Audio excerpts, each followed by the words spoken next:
Party ഇപ്പൊ എല്ലാവരും ഒരുമിച്ച് വന്നിരിക്കുകയാണല്ലോ. ഇനിയും എല്ലാ കാലവും പാർട്ടി ഒപ്പം ഉണ്ടായിരുന്നല്ലോ അല്ലേ? ഇതുവരെ അന്നോട്ട് ഇന്ന് വരെ എല്ലാ പാർട്ടി നേതാക്കന്മാരും എറണാകുളത്തിലെ നേതാക്കന്മാരും എല്ലാം നമ്മളെ സഹായിച്ചിട്ടുണ്ട്. ഇപ്പോൾ ഇവിടുത്തെ എല്ലാ സഹായം ചെയ്തത് ഇവിടുത്തെ DCC പ്രസിഡന്റും എവിഡൻസ് സാറും എല്ലാം കൂട്ടിയിട്ടാണ് ഇവിടുത്തെ ജനങ്ങളും കോൺഗ്രസിന്റെ എല്ലാ ജനങ്ങളും കൂട്ടിയിട്ടാണ് ഞങ്ങളെ സഹായിച്ചിട്ടുള്ളത്. അതെല്ലാം നമുക്ക് എല്ലാം അന്നോട്ട് ഇന്ന് വരെയില്ല കോൺഗ്രസ് നേതാക്കന്മാരെ സഹായമാണ് നമുക്കുണ്ടായത്. അതുകൊണ്ടാണ് ഈ കേസ് എടുത്ത് പിന്നെ മാധ്യമം പത്രം എല്ലാവരും നല്ലൊരു പബ്ലിസിറ്റി കൊടുത്തു. അതുകൊണ്ട് എല്ലാവരും സഹായത്തോട് കൂടിയിട്ടാണ് ഈ ശിക്ഷയിലേക്ക് എത്തിച്ചേർന്നത്.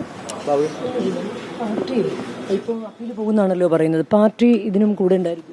പിന്നെ തീർച്ചയായിട്ടും ഇതൊരു നാടും ഒരു ജനത മുഴുവൻ ഏറ്റെടുത്ത വൈകാരികമായൊരു വിഷയമാണ്.